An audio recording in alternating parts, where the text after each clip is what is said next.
চিকিৎসায় গাফিলতির অভিযোগ এনে মৃতদেহ আটকে রেখে হাসপাতালে বিক্ষোভ দেখালেন বাসিন্দারা। রতুয়া ১ নম্বর ব্লকের সামসি গ্রামীণ হাসপাতালের ঘটনা। অভিযোগ, সামসি দেশবন্ধু পাড়ার এক যুবককে অজ্ঞান অবস্থায় হাসপাতালে নিয়ে আসা হলে তারা ভালোভাবে চিকিৎসা না করে তাকে মৃত বলে ঘোষণা করে দেয় কর্তব্যরত চিকিৎসক। মৃত যুবকের নাম উৎপল চক্রবর্তী, বয়স ৪১ বছর। তিনি পেশায় পুরোহিত। বাড়ির লোকেদের বক্তব্য, বেলা 2টো নাগাদ খেতে বসেছিলেন তিনি। খাওয়ার সময় কল রিসিভ করতে গেলে খাবার আটকে যায় তার। বাড়ির লোকেরা তাকে তড়িঘড়ি নিয়ে আসলে তার ইসিজি করা হয়। ইসিজি রিপোর্ট দেখেই তাকে মৃত বলে ঘোষণা করেন কর্তব্যরত চিকিৎসক প্রিয়াঙ্কা সরকার। এই সময় বাড়ির লোকেরা দেখেন স্ট্রেচারে সে একটু নড়ে চড়ে উঠেছে। তাদের বক্তব্য, এই সময় পুনরায় তার চিকিৎসার ব্যবস্থা করে অন্যত্র উন্নত চিকিৎসার জন্য অ্যাম্বুলেন্সও ডাকা হয়। কিছুক্ষণের মধ্যে ঘটনাস্থলে পৌঁছায় রতুয়া ১ নম্বর ব্লক স্বাস্থ্য আধিকারিক ডক্টর রাকেশ কুমার। তিনিও ওই রোগীকে দেখে মৃত বলে ঘোষণা করেন। এর ফলে উত্তেজিত হয়ে ওঠেন বাসিন্দারা। তাদের বক্তব্য, যত্ন সহকারে চিকিৎসা করা হলে তাকে হয়তো বাঁচানো যেত। চিকিৎসায় গাফিলতির অভিযোগ এনে শত শত মানুষ হাসপাতালে অবরুদ্ধ করে দেয়। বিশাল পুলিশ বাহিনী নিয়ে ঘটনাস্থলে ছুটে আসেন ব্লকের ভিডিও রাকেশ টপ্প। বাসিন্দারা তাকে ঘিরে অভিযোগ জানান।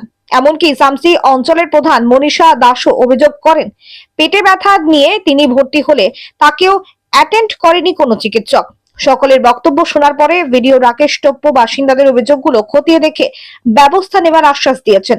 শেষ খবর পাওয়া পর্যন্ত মৃতদেহ উদ্ধার করে ময়না তদন্তে পাঠিয়েছে পুলিশ। অ্যাকচুয়ালি আজকে শামসি হসপিটালে যা হয়েছে এরকম পরিস্থিতি এর আগেও দেখা গিয়েছে অনেকবার। এই পরিস্থিতি নিয়ে আমরা খুব মর্মাহত। আজকের যে ঘটনাটা, শামসিবাসী সব ভেঙে এখানে আজকে উপস্থিত হয়েছে শামসি হসপিটালে। এটা হওয়া উচিত ছিল না, কেননা যেই সময় পেশেন্টকে শামসি হাসপাতালে নিয়ে আসা হয়েছে সেই সময় এখানে যে ডাক্তারবাবু, সেই ডাক্তারবাবু কর্মরত অবস্থাতেও মানে তিনি পেশেন্টের গায়ে হাত দিয়ে তো দেখেনি। হয়তো যদি দেখতো বাঁচার আশঙ্কা একটু হলেও থাকতো, কিন্তু সেই প্রাথমিক ট্রিটমেন্টটা পর্যাপ্ত পরিমাণে পাওয়া যায়নি, যাতে এখনও পর্যন্ত পেশেন্ট এখানে রয়ে গেছে। পেশেন্টকে পোস্টমর্টমের জন্য বের করা সম্ভব হচ্ছে না, যেহেতু মানুষের ভিড় রয়েছে। এর আগেও আমি পাবলিকের কাছ থেকে অনেক রকম অভিযোগ পেয়েছি যে এখানে প্রাথমিক ট্রিটমেন্টটা না হয় না আর কি।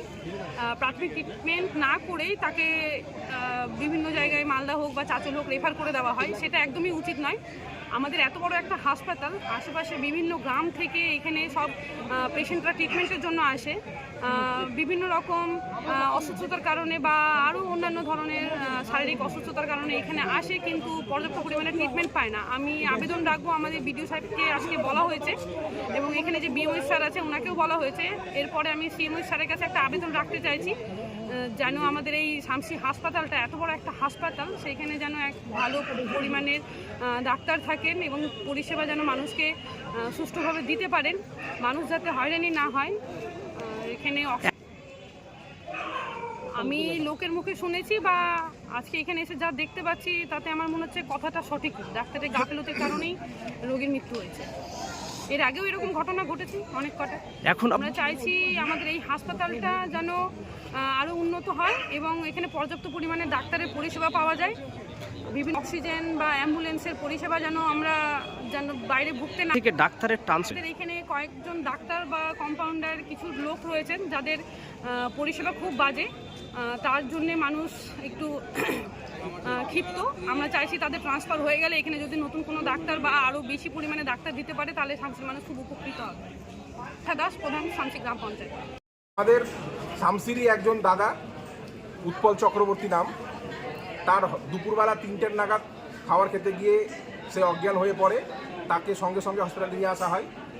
হসপিটালে যে ডাক্তারবাবু ছিলেন তিনি তাকে ভিতরে নিয়ে গেলেন, ঠিকঠাক করে চেক আপ না করে বাইরে বের করে ফেলে দিলেন এবং মৃত ঘোষণা করলেন। তার কিছুক্ষণ পর যখন লোকাল ছেলে কিছু আরও আসার পরে দেখতে পাই যে সে তার মধ্যে জ্ঞান আছে। যেই দেখা হলো তারপরে আবার তাকে ভিতরে নিয়ে যাওয়া হলো। কিন্তু ডাক্তারবাবুরা যে এই যে করছে কাজগুলো, চেম্বারে বসছে, চেম্বারে বসার সময় আছে কিন্তু হসপিটালে বসার সময় নেই। আমাদের ট্যাক্সের টাকা নিয়ে তারা চাকরি করছে। যদি এতটাই ওদের মানে টাকাতে পোষাচ্ছে না তো সরকারি চাকরিটা ছেড়ে দিয়ে ডাইরেক্ট নিজের ক্লিনিক তৈরি করুক। চেম্বারে ডাক্তার মনে করি 100% ডাক্তারদের ভূমিকা রয়েছে। ডাক্তারদের গাফিলতির কারণেই আমাদের উৎপলদা আমাদেরকে ছেড়ে চলে গেছে। তাই করা হয়নি, কোনো প্রাথমিক চিকিৎসাই করেনি ওনারা। এসে নিয়ে কি দেখলো না সঙ্গে সঙ্গে বাইরে করে দিল। কি চাইছেন আপনি? আমরা এর ডাক্তারদের শাস্তি চাই এবং আমাদের এই শামসি হসপিটালে 24/7 সার্ভিস দিতে হবে। না দিতে পারলে পুরো শামসি হসপিটালকে বন্ধ করে দিই, দরকার নেই। যদি সার্ভিস না হয় তাহলে সম্পূর্ণ বন্ধ। সার্ভিস দিতে পারলে রাখুন, না দিতে পারলে সম্পূর্ণ বন্ধ একেবারে। আপনার নাম? আমার নাম নয়ন দাস, বাড়ি শামসি। ভালো ছেলেকে হাসপাতালে নিয়ে আসা হবে, যখন আমরা ট্রিটমেন্ট করতে পারবো না আপনি রেফার করে দিন। কেন ইঞ্জেকশন দিয়ে 1 ঘন্টা বসিয়ে রাখবে? ওকে ভিতরে একটা অক্সিজেন দরকার ছিল, সেটাও দেয়নি। এই বাইরে রেখেছে, বাইরে ওয়ার্ডের এখানটা এখানে রাখবে।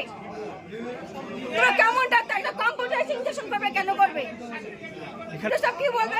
ডাক্তারের নিগনেন্সি আছে না দেখবো, পরিষেবা কেমন কি পেয়েছে দেখবো, কেন? এরপরে এসে আলোচনা করে ভিডিও সাহেব একদিন টাইম নিয়ে, কেন এতদিন আজকাল চলে গেল, তারপরে এত কিছু হয়েছে। এটা আগে কোথায় ছিল? কোথায় ছিল প্রশাসন? কোথায় ছিল তখন? আজকে সবাই এসে বলছে এই জিনিসটা নিয়ে আলোচনা হবে, কেন আজকে কেন হবে? এতদিন কি করছে তাহলে সবাই? এখানে ট্রিটমেন্ট বলে কিছু হয় না।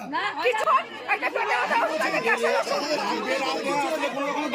আমি যখন ট্রিটমেন্ট নিতে পারবো না, তখন কেন ঘন্টা রেখে ইঞ্জেকশন দিয়ে? তাহলে কি আপনারা আতঙ্কে রয়েছেন? স্বাভাবিক। আজকে আমি আমার ছেলেকে নিয়ে কাল ওকে নিয়ে আসতে পারি, ওর কিছু হবে না, কে গ্যারান্টি নেবে? নেবেন প্রশাসন গ্যারান্টি? যে আমি কত উত্তর গ্যারান্টি নিচ্ছি আমি? ডাক্তারের গাফিলতি আমরা চাইছি তো, কিন্তু এখন সব প্রশাসন এসে এরপর ধামা চাপা দিচ্ছে, আর কিছু বলবো না। পানিশমেন্ট হোক আর কি। এই পানিটা নয় তো, ডাক্তার তো সামনে আসবে না, রাকেশ কুমার সামনে আসবে। আর সব কোথায়? যে নার্স ছিল, যে ডাক্তার দিতে, সে কোথায় গেল? সে কম্পাউন্ডার কোথায় গেল? যে ছিল কম্পাউন্ডার দিতে, সে কম্পাউন্ডার গেল কোথায়? আমরা এখানে বুঝতে পারি না যে কে ডাক্তার। আমি